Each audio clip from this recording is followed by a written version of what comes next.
എത്രയും സ്നേഹവാനായ ഭദ്രാസന മെത്രാപ്പോലീത്ത തിരുമേനി, മാതാപിതാക്കളെ, സഹോദരി സഹോദരങ്ങളെ, വിവരസാങ്കേതിക മാധ്യമങ്ങളിലൂടെ പല സ്ഥലങ്ങളിലും പല ഭവനങ്ങളിലുമായിരുന്നുകൊണ്ട് ഈ ആരാധനയിൽ ഭക്തിയോടും ഒരുക്കത്തോടും കൂടി സംബന്ധിക്കുന്ന വിശ്വാസികളുടെ സമൂഹമേ, പരിശുദ്ധ പെന്തക്കോസ്തി പെരുന്നാൾ ശേഷമുള്ള 7ാമത്തെ ഞായറാഴ്ചയിലേക്ക് നാം ഏവരും വന്നു നിൽക്കുകയാണ്. കഴിഞ്ഞ കുറേ ദിവസങ്ങളായി, കുറേ ഞായറാഴ്ചകളായി നാം ധ്യാനിക്കുന്ന വേദഭാഗങ്ങളെ നാം ഒന്നുകൂടെ ഒന്ന് മനനം ചെയ്യുകയാണെങ്കിൽ നമുക്കറിയാം, ഈ പെന്തക്കോസ്തി പെരുന്നാളിന് ശേഷമുള്ള കാലഘട്ടത്തിൻ്റെ പ്രത്യേകത എന്ന് പറയുമ്പോൾ ഒരു സ്ലീഹ കാലഘട്ടമെന്ന് വേണമെങ്കിൽ നമുക്കിതിനെ നാമകരണം ചെയ്യാം. യേശുതമ്പുരാൻ തൻ്റെ ഇഹലോക ദൗത്യത്തിനു വേണ്ടി തനിക്കൊപ്പമായിരിക്കുവാനും തന്നിൽ നിന്ന് സാക്ഷ്യങ്ങളെ നേടിയെടുക്കുവാനും ഈ ലോകത്തിലേക്ക് ഇറങ്ങിച്ചെന്നുകൊണ്ട് ആ പ്രാപിച്ച അനുഭവത്തിന് വെളിച്ചം നിന്നുകൊണ്ട് അനേകരെ സാക്ഷ്യപ്പെടുത്തുവാൻ തക്കവണ്ണം, അനേകരെ ശിഷ്യത്വത്തിലേക്ക് വളർത്തുവാൻ തക്കവണ്ണം ശിഷ്യന്മാരെ പേര് ചൊല്ലി വിളിച്ച് വേർതിരിക്കുന്ന സംഭവങ്ങളുടെ വിവരണകൾ നാം ഈ ദിവസങ്ങളിലും ഈ ഞായറാഴ്ചകൾ നാം വായിച്ച് കേൾക്കുകയുണ്ടായി. അപ്രകാരം ഇന്നും കഴിഞ്ഞ ഞായറാഴ്ചകൾ നാം വായിച്ചു കിട്ടതുപോലെ ഈ അവനെ അനുഗമിക്കുന്നവരെ, അവനെ അനുനയിക്കുന്നവരെ അവൻ വിളിച്ച് വേർതിരിച്ച് ശിഷ്യന്മാരാക്കി വിളിക്കുകയും അവരെ ആ ശിഷ്യത്വ പദവിയിലേക്ക് അവരെ പ്രതിഷ്ഠിക്കുന്ന അനുഭവത്തെക്കുറിച്ച് നാം സാക്ഷികളായിത്തീരുന്നുണ്ട്. അതവരുടെ ഭൗതികമായ ആവശ്യങ്ങൾ നിറവേറ്റിക്കൊണ്ടാകാം. 5 അപ്പം കൊണ്ട് 5000 പേരെ പോഷിപ്പിക്കുന്നു, 7 അപ്പം കൊണ്ട് 4000 പേരെ പോഷിപ്പിക്കുന്നു. ഇങ്ങനെ ഓരോ ഞായറാഴ്ചകളിലും അവൻ്റെ അത്ഭുതങ്ങൾക്ക് ദൃക്സാക്ഷികളായി തീരുന്ന ഈ ചെറിയ അപ്പോസ്തോല സമൂഹവും വലിയ ഒരു പുരുഷാരം അവനൊപ്പം ഉണ്ടായിരിക്കുന്നുണ്ട്. ഈ സമൂഹത്തിനു വേണ്ടിയെല്ലാം അവൻ ഈ അത്ഭുതങ്ങളെ പ്രവർത്തിച്ചു കൊടുക്കുന്നത് അവനിലുള്ള വിശ്വാസത്തെ ദൃഢപ്പെടുത്തുവാൻ തക്കവണ്ണമുള്ള ഒരു വാഞ്ച മനസ്സിൽ വെച്ചുകൊണ്ടാണ്. നമുക്കറിയാം, ഒരു വിശന്നിരിക്കുന്ന മനുഷ്യനെ സംബന്ധിച്ച് ആദ്യം ദൈവവചനത്തെക്കാൾ അധികമായി അവന് അഭികാമ്യമായിരിക്കുന്നത് അവന് ശരീരത്തിലെ വിശപ്പടക്കുവാൻ തക്കവണ്ണമുള്ള ഒരു ജിജ്ഞാസയാണ്. ഇപ്രകാരം യേശുതമ്പുരാൻ ശിഷ്യന്മാരെ വിളിച്ച് വേർതിരിക്കുകയും അവർക്ക് വേണ്ടി അവരുടെ മുൻപാകെ ഒരു മനുഷ്യന് ബാഹ്യമായി അവൻ്റെ കണ്ണുകൊണ്ടും അവൻ്റെ ചെവി കൊണ്ടും അവൻ്റെ സെൻസ് ഓർഗൻ കൊണ്ടും അവൻ ആഗ്രഹിക്കുന്നതായ സകല കാര്യങ്ങൾക്കും പൂർത്തീകരണം അവൻ നൽകി കൊടുക്കുന്നുണ്ട്.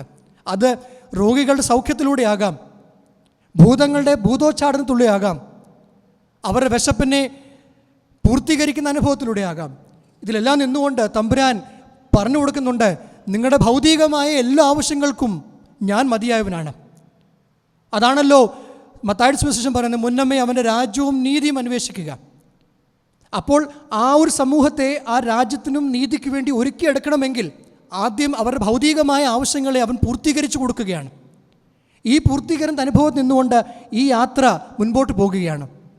ഈ യാത്ര പൂർത്തീകരിച്ച് മുമ്പോട്ട് പോകുമ്പോൾ ഇന്ന് നാം വായിച്ചു കേട്ട ഏവെങ്കിലും ഭാഗം ഈ ശിഷ്യന്മാർക്കും തമ്പുരാൻ ചുറ്റുമുള്ള പുരുഷാരത്തിനും നമുക്കേവർക്കും നമ്മുടെ മനസ്സിൽ ഒരു ചിന്ത ഉദിപ്പിക്കേണ്ടതായ ഒരു വേദഭാഗമാണ്. ഇന്ന് വായിച്ചു കേട്ട ഏവെങ്കിലും ഭാഗം മർക്കോസ് സുവിശേഷം 3-ാം അധ്യായം 20 മുതൽ 30 വരെയുള്ള വാക്യങ്ങളാണ്.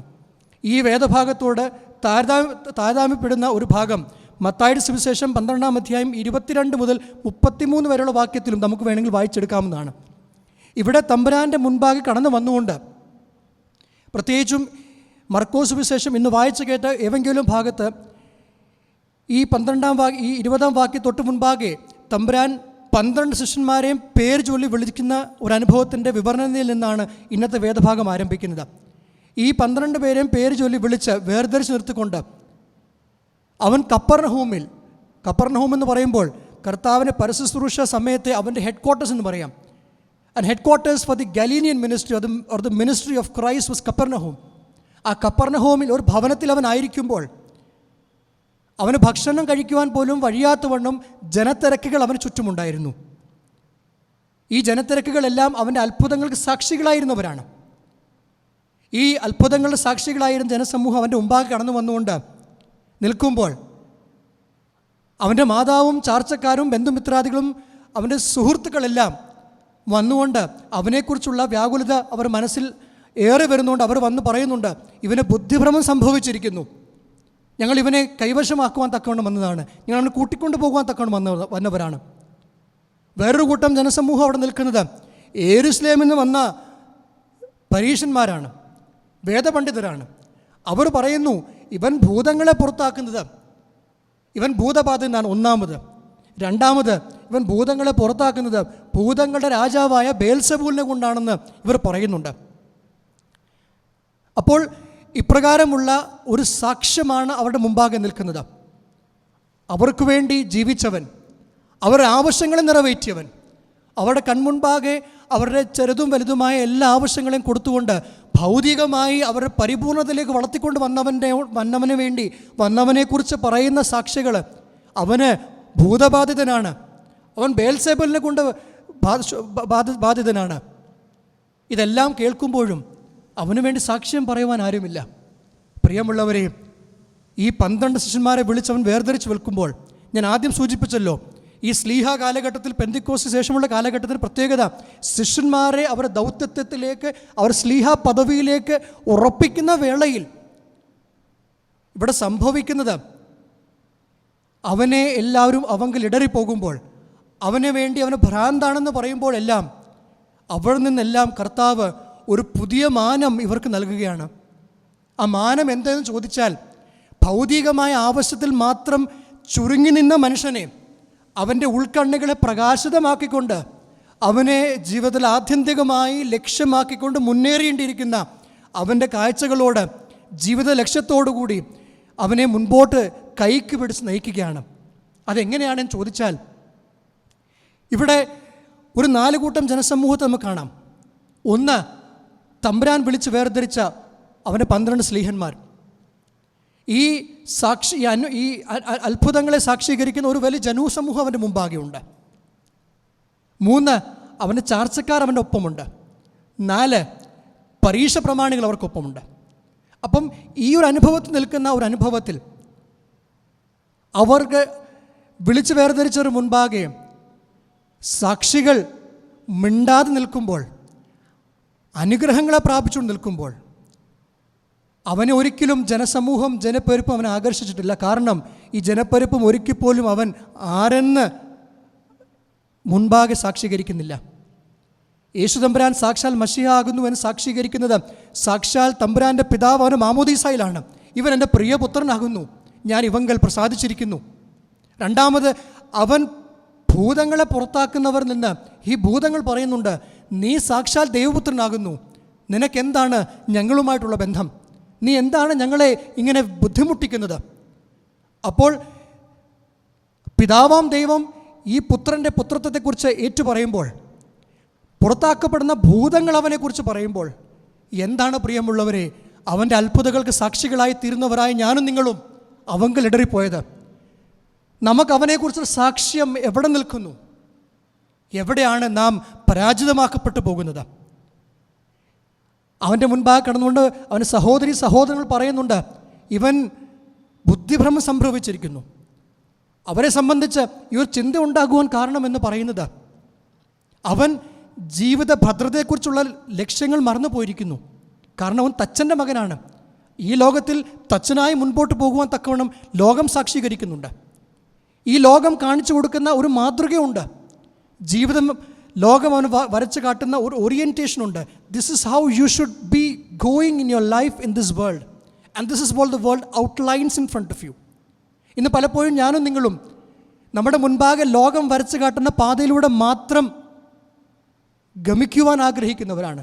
കാരണം അതിലൂടെ ഉള്ള ജനങ്ങളുടെ എണ്ണം വളരെയധികമാണ്. ഈ ജനസമൂഹത്തിൽ നിന്നുകൊണ്ട്, ഈ വളരെയധികം ജനസമൂഹത്തിൽ നിന്ന് വേറിട്ട് നടക്കുവാൻ തക്കവണ്ണമുള്ള ഒരു ജനത്തിന് ഒരു കൂട്ടം വളരെ ചുരുക്കമാണ്.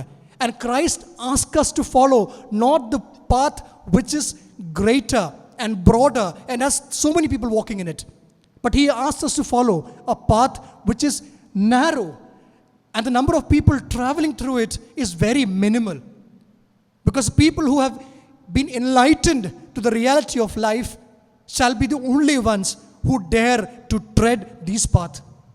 And I repeat, to follow the path of Christ is something which is very daring in life, and not all can tread it. അപ്പോൾ ജീവിത ഭദ്രതയെക്കുറിച്ച്, കാരണം ഇവിടെ പറയുന്നുണ്ട് അവൻ ഭക്ഷണം കഴിക്കുവാൻ പോലും കഴിയാത്തവണ്ണം ഭക്ഷണം കഴിക്കാൻ മറന്നു. അവനെക്കുറിച്ചുള്ള ബോധ്യം തന്നെ നഷ്ടപ്പെട്ടു. അവൻ ജീവിക്കുന്ന മറ്റുള്ളവർക്ക് വേണ്ടിയാണ്. നമുക്കറിയാം ഇന്ന് സമൂഹത്തിലും ഇങ്ങനെ സ്വന്തക്കാരെക്കുറിച്ചും മാത്രം ചിന്തിച്ച് നടക്കാത്തവരായ കുറേ ആൾക്കാർ, അല്ലെങ്കിൽ സമൂഹത്തിന് വേണ്ടി ജീവിക്കുന്നവർ, ദൈവത്തിന് വേണ്ടി ജീവിക്കുന്നവരെ ഇന്ന് നാമും പലപ്പോഴും മുദ്ര കൂട്ടുന്നത് ഭ്രാന്തന്മാരെന്നാണ്. ഇന്ന് പലപ്പോഴും ലോകം നമുക്ക് നൽകുന്ന സുഖലോലുപതയിൽ മാത്രം നമ്മുടെ കുടുംബത്തെയും നമുക്ക് നൽകപ്പെട്ടിരിക്കുന്ന ദാനങ്ങളെയും മാത്രം ചുരുക്കപ്പെട്ട് നാം ജീവിക്കുമ്പോൾ ഇവിടെ ദൈവം കാണിക്കുന്ന ഒരു മാനം, ഒരു ഭദ്രത, ജീവിത ഭദ്രത വേറെയാണ്. കാരണം അവൻ അന്വേഷിച്ച് കണ്ടെത്തിയിരിക്കുന്ന ഭദ്രത ആത്യന്തികമായി കൈവരിക്കേണ്ടതായ ഒരു ജീവിത ഭദ്രതയാണ്. ജീവിതത്തിൻ്റെ വീക്ഷണങ്ങളുണ്ട്. ഞാനും നിങ്ങളും ജീവിതത്തെയും ജീവനെയും ഉപജീവനത്തെയും വീക്ഷിക്കുന്ന മാർഗങ്ങളുണ്ട്. പക്ഷേ അതിൽ നിന്നെല്ലാം ഉപരിയായി നിന്നുകൊണ്ടാണ് ദൈവം ജീവിതത്തെ വീക്ഷിക്കുന്നത്. ഇന്ന് നാം ഉപജീവനത്തിന് ജീവിതത്തെക്കാട്ടും കൂടുതൽ പ്രാധാന്യം നൽകുമ്പോൾ ദൈവം പറയുന്ന വാക്യം, നീ ഉപജീവനത്തെക്കുറിച്ചല്ല ഭാരപ്പെടേണ്ടത്, നിൻ്റെ ജീവനെക്കുറിച്ച് നീ ഭാരപ്പെടണം, നിൻ്റെ ജീവിതത്തെക്കുറിച്ച് നീ ഭാരപ്പെടണം. കാരണം ആത്യന്തികമായി നിൻ്റെ രക്ഷ ഈ ജീവൻ്റെ അനുഭവത്തിൽ നിൽക്കുമ്പോൾ മാത്രമാണ്.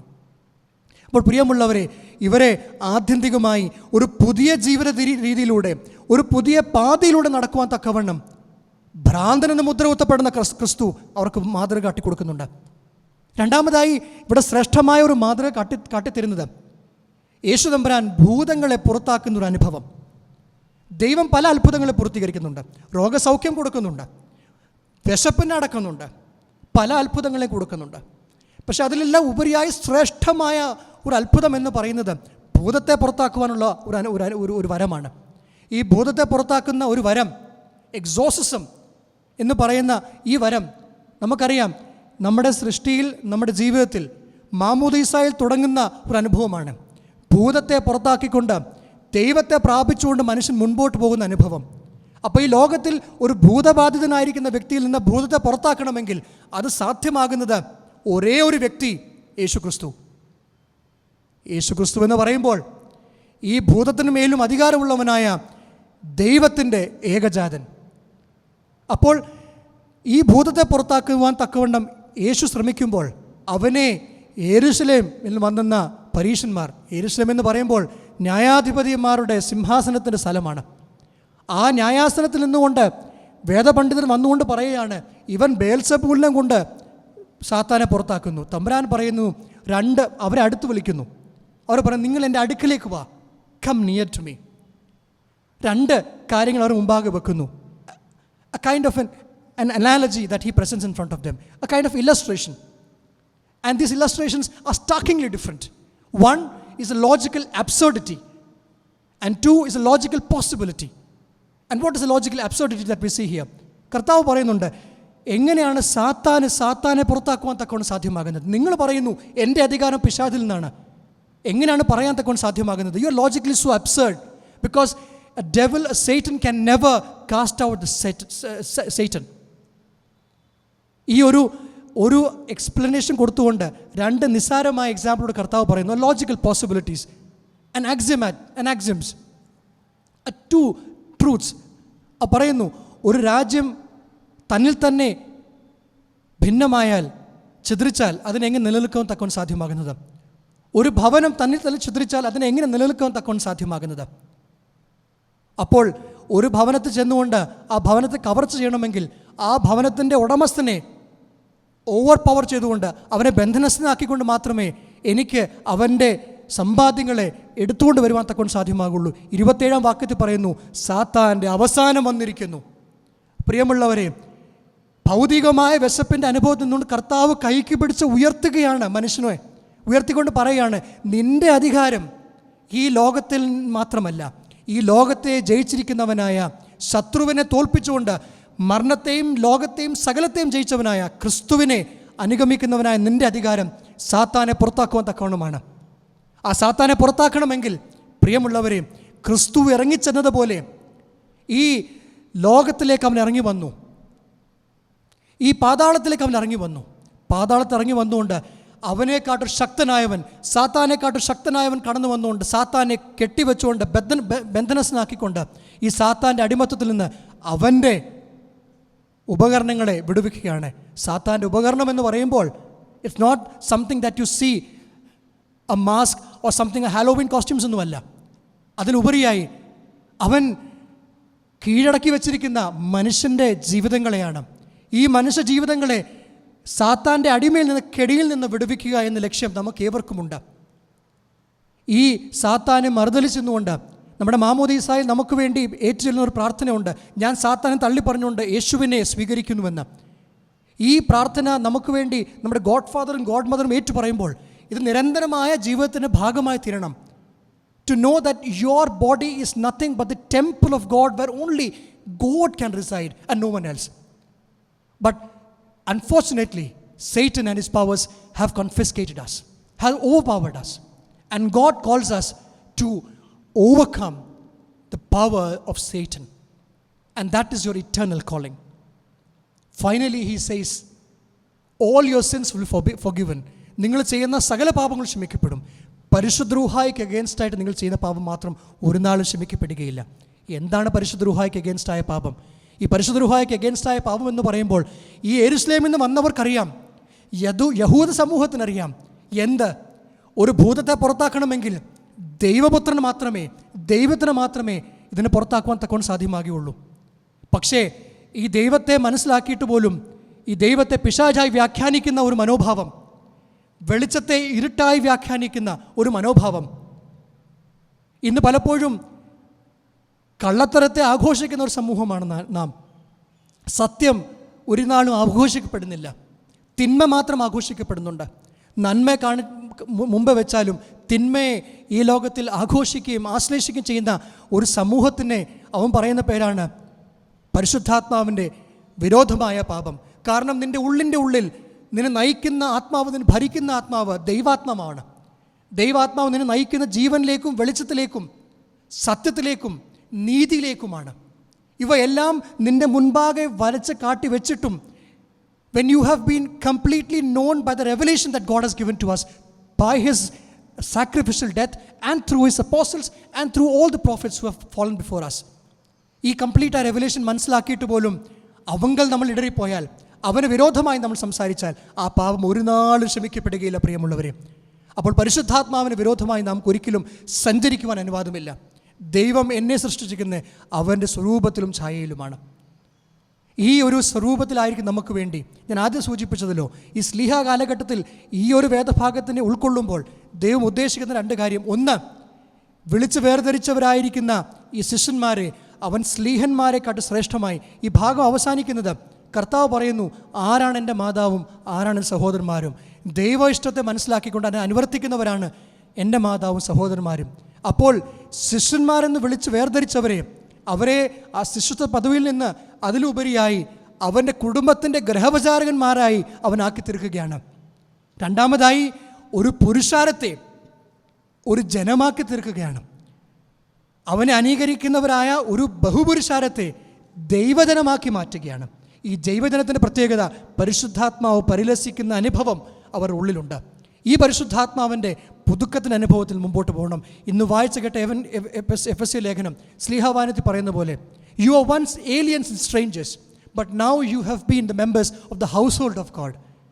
ഈ ഒരു രക്ഷ, ഈ ഒരു വെളിപാട് സകല ജനങ്ങൾക്കും നൽകിയിട്ടുണ്ട്. ഈ പുരുഷാരത്തിൽ ആയിരിക്കും നമുക്കേവർക്കും ദൈവം വിളിച്ച് കൈക്ക് പിടിച്ച് ഉയർത്തുന്നത് ശ്രേഷ്ഠമായ ദൈവജനത്തിൻ്റെ പദവിയിലേക്കാണ്. ആ ദൈവജന പദവിയിലേക്ക് ശിഷ്യന്മാർക്കൊപ്പം അവൻ്റെ ഭവനത്തിലെ ഗൃഹവിചാരകന്മാരായി തീരുവാൻ തക്കവണ്ണം ദൈവത്തിൻ്റെ ശ്രേഷ്ഠമായ പരിശുദ്ധാത്മാവ് എന്നെ നിങ്ങളെ ഇടയാക്കട്ടെ എന്ന് പ്രാർത്ഥിക്കുക. ദൈവം നാം ഏവരെയും വാഴ്ത്തി അനുഗ്രഹിക്കട്ടെ.